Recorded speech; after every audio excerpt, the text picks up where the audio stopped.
Bom dia, senhoras e senhores. Bom dia, bom dia, bom dia. Eu me chamo Dorinaldo Júnior, eu sou psicólogo e psicanalista. Hoje eu intitulei essa palavra com vocês a respeito do uso da tecnologia e os impactos na saúde mental de crianças e adolescentes.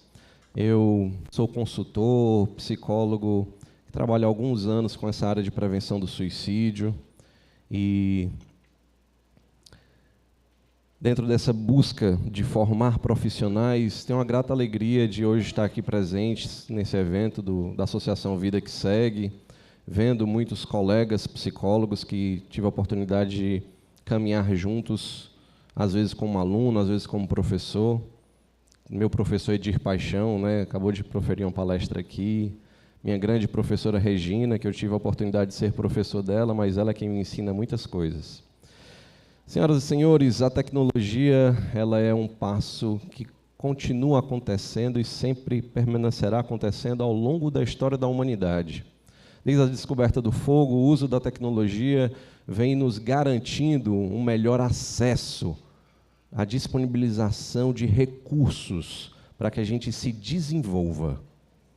Eis a grande pergunta, O que é que a gente quer ganhar com essa tecnologia? Adivinha o que eu tenho para você, essa imagem mostra? E um filho pedindo a um pai, talvez num pensamento ou numa fala, mais tempo? E o pai segurando um celular, O uso das tecnologias tem assim um valor muito significativo na nossa vida, na nossa história. Por conta das tecnologias, nós conseguimos divulgar esse evento e estar com esse auditório tão bonito, com pessoas potentes aqui para se formar. Utilizamos as tecnologias, mas como utilizamos essas tecnologias? E de que maneira a gente pode pensar na prevenção do suicídio, observando o comportamento do uso das tecnologias na criança e no adolescente? No relatório do Boletim Epidemiológico do Estado do Piauí, nós temos registrados 2.056 óbitos por suicídio do ano de 2020 a 2025. Desses 2.056 óbitos notificados, leia-se bem a palavra, nós temos que 114 são de crianças e adolescentes, até 19 anos, no recorte. E de que maneira o uso das tecnologias pode nos auxiliar a prevenir? De que maneira isso vem também atrapalhando o desenvolvimento da saúde mental dessas crianças e adolescentes? As crianças elas estão cada vez mais conectadas. E, por estar conectadas, elas estão mais suscetíveis a alguns fatores de riscos dentro dessa conectividade. Riscos digitais como conteúdos impróprios, cyberbullying, sextorção, vício em telas. E a importância da família nunca se fez tão ativa. A importância da formação profissional nunca se fez tão necessária para atuarmos nessa área, que ainda estamos aprendendo a desenvolver. A população brasileira recortada, ela tem uma pesquisa científica muito interessante, datada de 2024, que entrevistou 2.060 famílias, 2.060 pais e crianças. Foi aplicado um inventário objetivo, face-to-face, frente a frente, o entrevistador replicando um modelo europeu, e dentro da população brasileira nesse recorte dessa pesquisa, foi computado que 93% das famílias, as crianças e adolescentes utilizavam a internet mais de uma vez por dia, 85%, e tem os recortes por etária, por faixa etária. Esses dados são muito significativos, principalmente no que diz respeito ao uso das idades. Por porcentagem, de 9 a 17 anos de idade, é como se as crianças ali, 67% das crianças entrevistadas de 9 a 10 anos de idade já têm acesso ao uso do celular. Sem falar das outras telas. De 11 às 12, 79%, de 13 a 14, 77%, dependendo da classe social, ainda naquela divisão antiga, A, B, C, D, E, que é uma das divisões que existem, somente no recorte socioeconômico D e E, que esse dado diminui para cerca de 77%. Mesmo assim, está presente em 77% das famílias. Dentre esses usuários da internet, dos 9 aos 17 anos, 84% assistiram vídeos e programas, filmes, séries, internet. 78% desses jovens jogam online. 76% deles utilizam rede social. E 36% já postaram na internet algum texto seu, uma própria imagem ou um vídeo de sua própria autoria. E aí nos faz pensar um tanto de coisas a respeito disso. Do consumo, da interpretação do que eu estou consumindo, de como eu estou gravando isso na memória da criança e do adolescente, e de como também aquilo reverbera dentro dele, e como ele também está se expressando e também alimentando essa rede, colaborando com isso, né? O nome dessa pesquisa é The Kids Online Brasil, e foi feito esse recorte, né? 2.424 pais em todo o território nacional foram coletados por meio de entrevista nesse face-to-face. Dentro das recomendações da Organização Mundial da Saúde, dentro das recomendações da Sociedade Brasileira de Psiquiatria, de Pediatria, nós temos que... Nossa, espera aí. Qual é o nível de exposição de telas seguros, né? Não há. Né? Mas se a gente for falar de algum recorte, a gente pode dizer que tem uma recomendação para que crianças abaixo de 18 meses não tenham nenhuma exposição a telas. Crianças entre 18 meses e 2 anos, pouca ou nenhuma. 3 a 5 anos, até 1 hora. 6 a 10, entre 1 hora e meia. 11 aos 13, de 2 horas ao dia. Essa é a realidade, meus nobres conferencistas. É assim que a gente consegue fazer com as crianças e adolescentes? Não, isso não é o nosso panorama. Essas recomendações, elas são muito utópicas, muito desconectadas com a realidade, não fazem um pingo de sentido. E quando a gente vai fazendo esse estudo, onde é que essas crianças e adolescentes elas estão frequentando? Que tipo de conteúdos? Dentro dos principais aplicativos utilizados estão WhatsApp, YouTube, Instagram, TikTok. Dentro disso, tem um recorte por idades. Quantas vezes ao dia? Com que recorrência? Com que frequência? Quanto tempo conectado? Hoje já se fala de viver mais uma vida virtual, do personagem que eu sou conectado, do que na vida pessoal mesmo, assim, analógica. Como se essa vida analógica ela fosse muito menos importante, significativa, marcante. E aí, então, nós precisamos falar do principal risco que existe: o acesso a conteúdos que são impróprios. Existem conteúdos que não são destinados ao público infantil. Crianças e adolescentes não devem ter acesso a ele. Existe algo relacionado à sexualidade, questões de gênero, violência, sexualidade de forma precoce, conteúdos que, sem a mediação familiar, não deveriam estar disponíveis para a criança e adolescente, gerando profundo e significativo distonância, confusão mental, conflito emocional, dificuldade de representar os próprios sentimentos, porque é como se a criança não tivesse um tempo onde ela consegue organizar criativamente a sua expressão, porque ela passa muito tempo consumindo a expressão que já está pronta, já está posta. Existe uma expressão que eu costumo sempre trabalhar quando estou dando minhas conferências nas escolas, nas empresas que trabalho como consultor, que é a pergunta, né? Você deixaria seu filho sozinho andando por uma rua escura à noite, no meio de uma madrugada, num bairro perigoso? Não precisa nem disso tudo, né? Você deixaria seu filho andando sozinho numa noite, numa avenida? Essa é uma pergunta assim, que nos faz refletir que, não, você está doido? Isso aí é abandono de menor, isso aí é crime, tipificação, né, na justiça. Que história é essa? Já pensou, Eider? As crianças aqui serem soltas assim? Não tem sentido. E será que não é isso que nós estamos produzindo ao entregar os dispositivos nas mãos dessas crianças e não fazer nenhuma prática de monitoramento?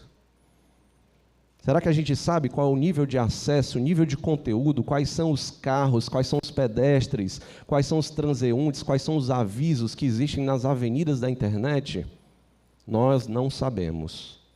E pelo pouco que já sabemos e que nos chega aos nossos ouvidos, na nossa escuta clínica dentro do consultório, nós nos assustamos significativamente pelo teor nocivo das coisas que eles têm acesso desde muito cedo, muito precocemente. Cerca de 3 a cada 10 usuários da internet de 9 a 17 anos têm responsáveis que utilizam recursos para bloquear ou filtrar, segundo esse estudo. Segundo esse estudo, a cada 10 crianças, 3 ou 4 os pais dizem que monitoram. Dizem que monitoram.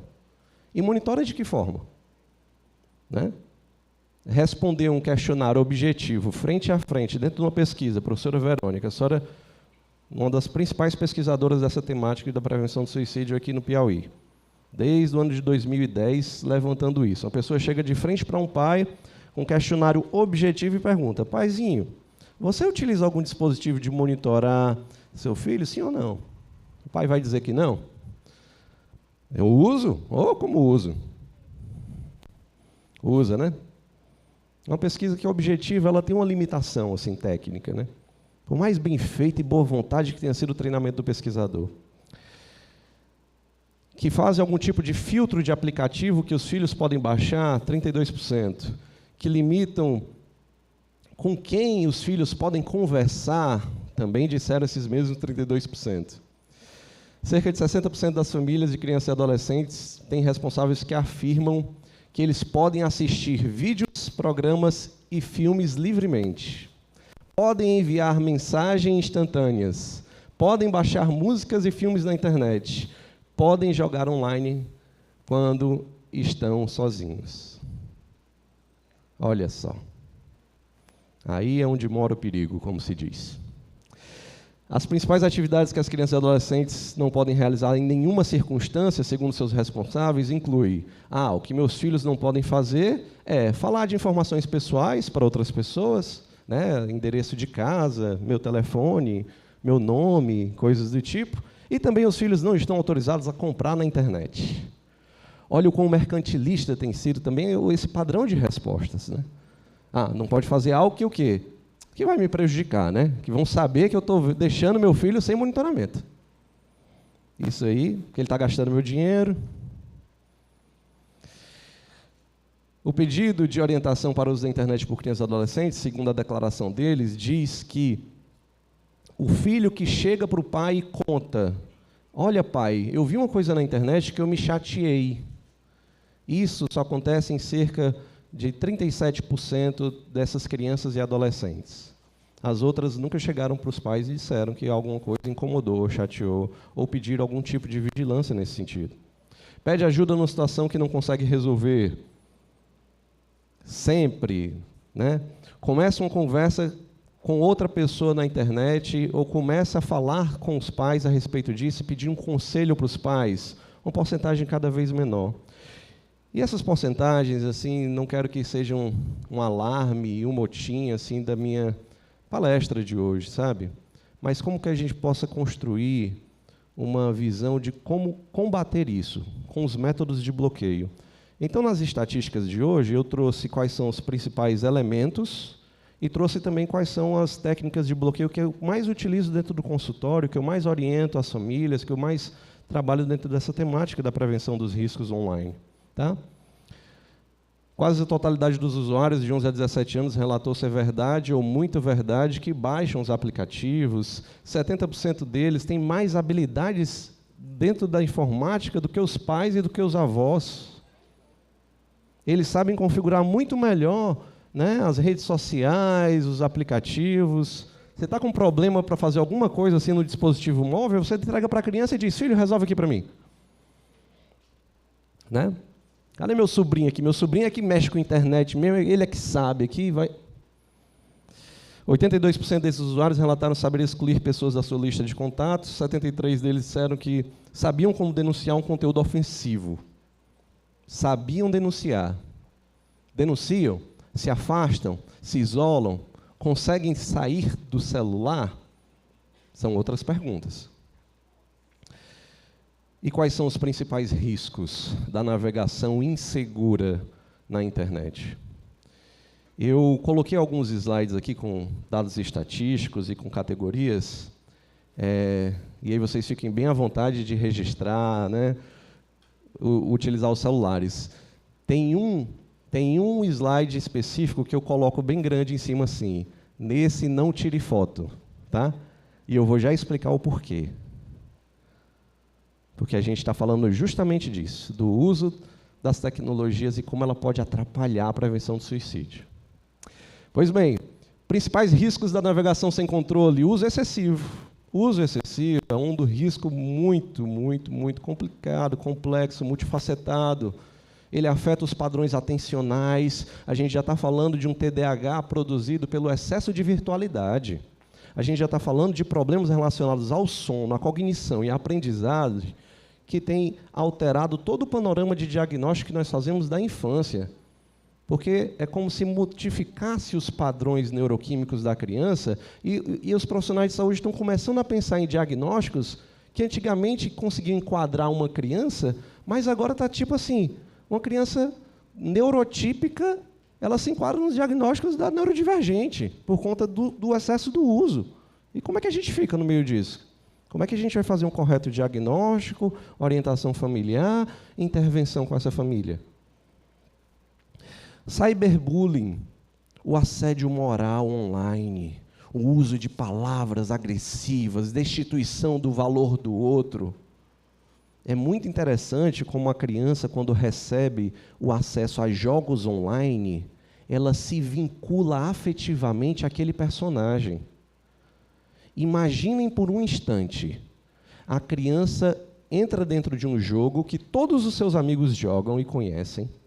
Dentro desse jogo, ela dá um nome a um personagem, onde ela não precisa se identificar, ela não precisa dizer Dorinaldo. É bem comum dizer Dorinaldo assim, né?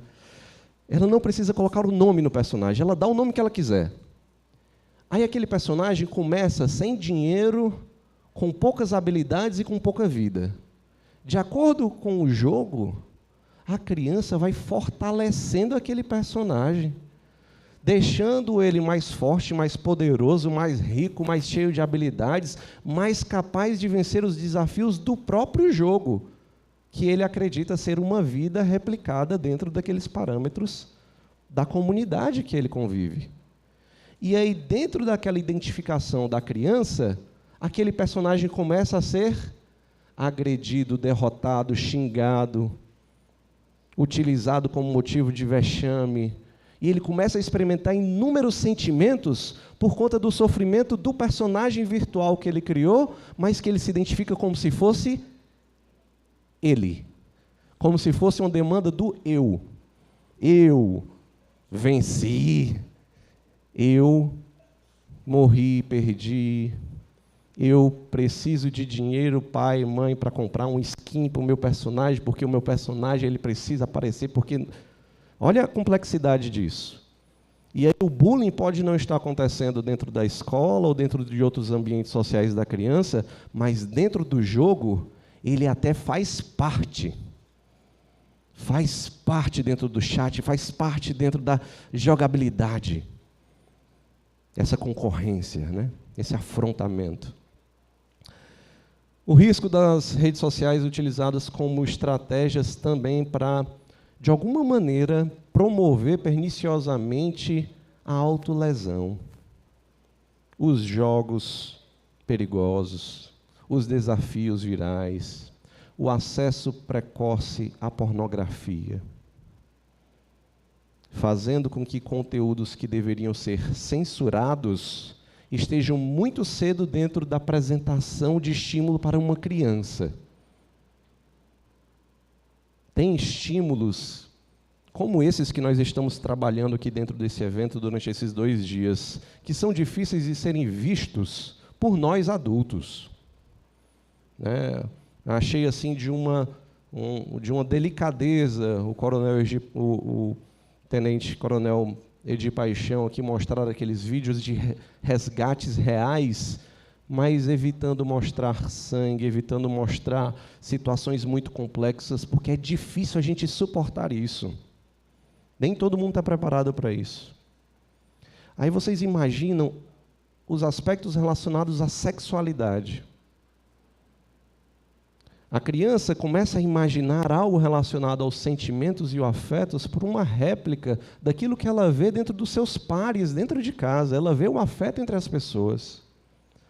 Com o tempo passando, ela começa a perceber que existe uma sexualidade e um endereçamento de um objetivo, de uma companhia, de uma amizade, de um interesse, de um olhar, de um respeito. Um dia ela entende que existe uma coisa chamada abraço. Um dia ela entende uma coisa que se chama beijo. Um dia ela entende que ela pode se aproximar de alguém e abraçar e beijar. Ela é beijada, ela abraça. Existe um processo gradual de construção da sexualidade dentro do desenvolvimento psíquico de um ser humano.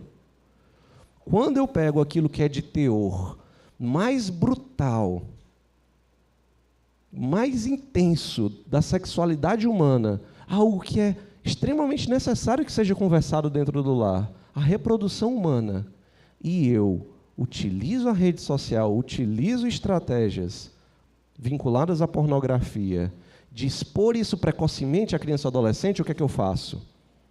Eu prejudico a instituição da família. Eu prejudico dentro da mente daquela criança vários aspectos que ela só teria em uma fase muito madura, lá com os 21 anos de idade.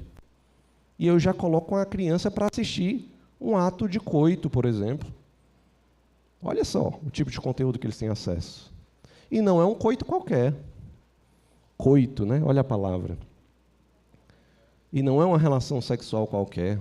Às vezes, na internet, nos grupos, o que circula nesses grupos é zoofilia, são parafilias, coisas assim muito pesadas mesmo. Riscos de quem anda dentro de uma avenida sem controle, sem iluminação, e sem os pais saberem o que está acontecendo. Jogos de aposta online. Nossa, o quão que eu tenho recebido os pacientes nos meus consultórios com problemas com vício em apostas online. Mas a todos esses elementos temos o aspecto preventivo, e é esses que eu quero me focar. Esse slide, por favor, ninguém tire foto. Está aqui, não fotografar esse slide. Em março de 2018, 2 cidadãozinhos humanos igual a gente, pecador igual a gente, se revoltaram num fórum muito conhecido internacionalmente, chamado Reddit, porque eles estavam provocando textos de conteúdos autolesivos nesse fórum, e eles decidiram, que tal se a gente pegar um fórum internacional num servidor lá em outro país, e a gente criar um fórum onde a gente possa falar livremente sobre o que a gente quiser a respeito da promoção do suicídio autoinfligido como um direito da pessoa. Se você quer aprender como se matar, existe aqui um fórum que ensina métodos. Esse fórum, chamado de SS, por essa sigla, né, ele foi fundado em março de 2018, já registra mais de 50 mil membros, tem publicações e postagens com mais de 10 milhões de visualizações, e aqui no Brasil ainda é acessado livremente, porque ainda não conseguimos barrar pela rede de internet que nós temos aqui no nosso país. Já foi responsável por mais de 400 mortes na Europa, computados.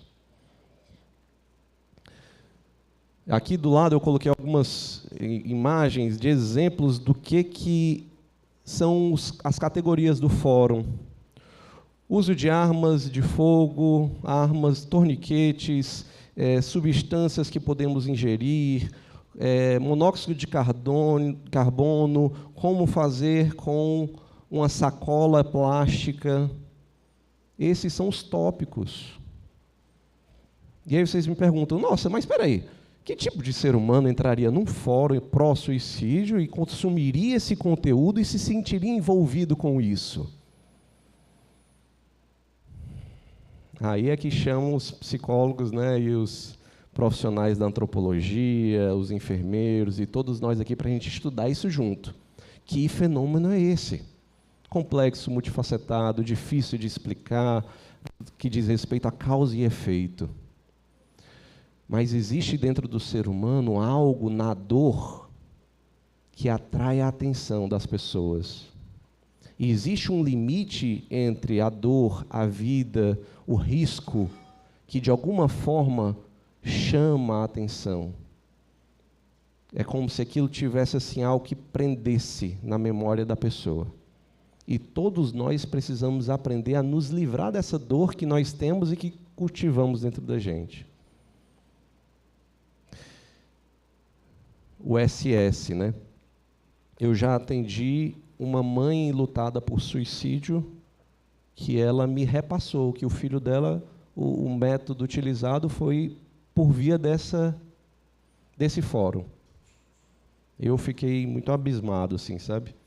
Nem sabia da existência desse fórum, né? Mas foi algo assim que surgiu muitos anos depois da minha formação, mas hoje venho trabalhando nesse sentido de prevenir e de alertar os pais e profissionais de saúde, os profissionais de todas as áreas, como nós devemos criar métodos de controle.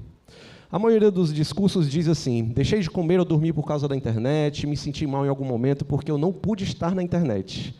Tire o celular de um adolescente, de uma criança e veja quem ela é de verdade, dizem as boas línguas. Quer conhecer mais um pouco seu filho, seu sobrinho, a criança que tem perto de ti? Desconecta o Wi-Fi. Vamos ver como é que ela está ali no controle das emoções, como é que ela está no sistema inibitório dela, capacidade de lidar com frustração, capacidade de se vincular com as pessoas. Me peguei navegando na internet sem estar realmente interessado nem no que via. Estava lá só passando tempo, passando horas.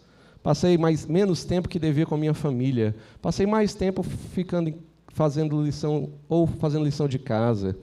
Fiquei muito tempo na internet. Tentei passar menos tempo e não consegui. Pois bem, atenção, existem conteúdos que não são próprios para a internet, né? Nosso grande trabalho, senhoras e senhores, é a gente conseguir trabalhar com a prevenção, a educação para o uso consciente, a psicoeducação. Como é que a gente pode auxiliar as pessoas a entender que, olha, as pessoas que estão na internet, elas estão dizendo coisas que elas não são. Aí já é um elemento básico para a gente falar sobre psicoeducação. A vida do Instagram, gente, deixa eu dizer aqui para vocês, não é uma vida real, tá? É uma vida maquiada, fotografada, filmada. Ela é uma vida enfeitada dentro de potencialidades dessa subjetividade tóxica de uma sociedade pós-moderna, tardia, pouco evoluída, capitalista, sofredora, que tenta achar que comprando experiências é feliz, e não é.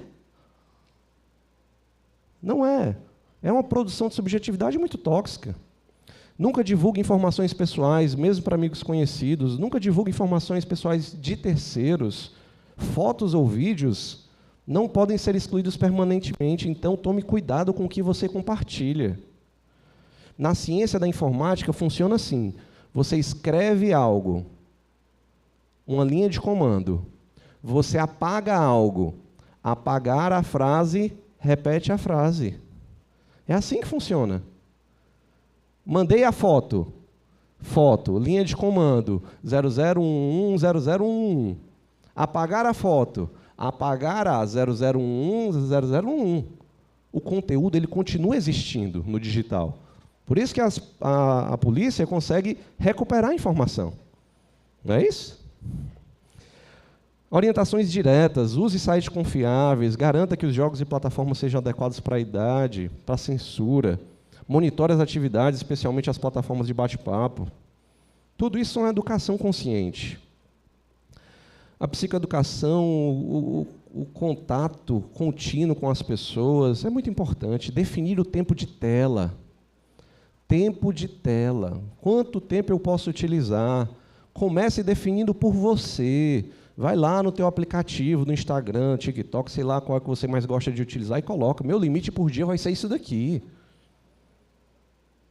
Como é que você quer exigir com que um outro menor de idade, pouco emocionalmente desenvolvido, Dê conta de fazer algo que você ainda não faz. Então, como é que a gente faz o controle parental? O controle parental ele pode ser feito a partir de muitas ferramentas. Uma das ferramentas mais utilizadas assim dentro dos sistemas e dispositivos que nós podemos passar facilmente para as famílias é o uso de controle parental que, por exemplo, a Android tem, chamado Family Link. O Family Link nós podemos baixar nos nossos celulares e configurar a conta das crianças. E aí, quando a gente configura a conta das crianças, a gente sabe aonde o dispositivo dela está, o que é que ela está tendo acesso, quanto tempo aquele aplicativo está ligado, que tipo de conteúdos e mensagens essa pessoa está passando. Ele é muito fácil de instalação e de manuseio, tá? Ele tem até um rastreador GPS para a gente saber onde é que a criança está e que tipo de fotos e telas ela está frequentando. Outro tipo de controle parental que nós devemos fazer com crianças e adolescentes é o uso do recurso limite de tempo.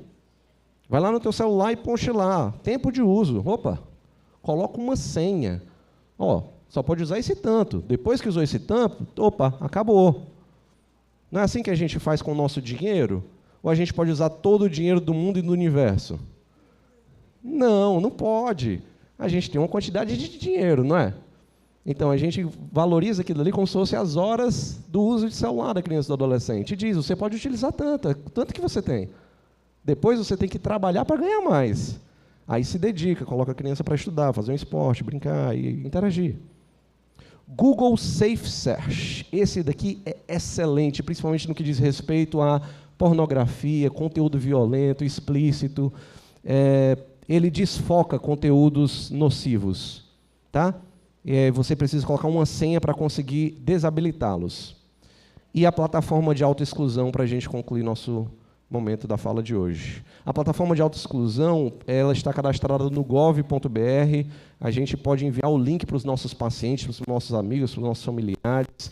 Ao aderir à autoexclusão, você coloca o seu CPF e tem lá a modalidade de até tempo indeterminado. Você está confessando nessa plataforma de autoexclusão que você tem problemas com jogos de aposta, com jogos de internet, e quando você faz esse cadastro, ele impede você de gastar dinheiro com o seu CPF nessas plataformas que são legitimadas no uso no Brasil.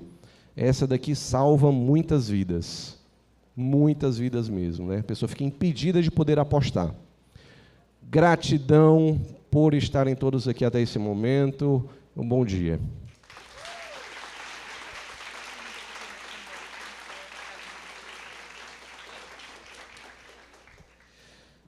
Defender só a partir do conhecimento. Precisamos reafirmar sempre a necessidade de se aproximar de uma linguagem, a linguagem da criança, uma linguagem de acompanhar a construção de um filtro social. A criança ou adolescente não tem esse filtro social estabelecido. A gente tem que se comunicar na linguagem dele, auxiliar ele a construir isso. Uma pergunta que chegou, ontem foi falado sobre eu não estou conseguindo ler, perdão. Ontem foi falado sobre o aspecto da valorização do suicídio nas redes sociais. Você pode falar sobre outro ponto? Sobre a exposição excessiva de pessoas que estão em sofrimento mental? Uma das características que existe também na internet é que nós podemos visualizar o sofrimento de outras pessoas. E por visualizar o sofrimento de outras pessoas, seja em filmes, imagens, textos, histórias, existe uma capacidade humana da gente se identificar com aquela dor do outro. Isso pode ser muito perigoso, como o efeito Werther, né? Das memórias do jovem Werther, que cometeu suicídio, descreveu pormenorizado qual foi a forma, e isso causou um efeito contágio que nós estudamos até hoje. Tá? Gratidão.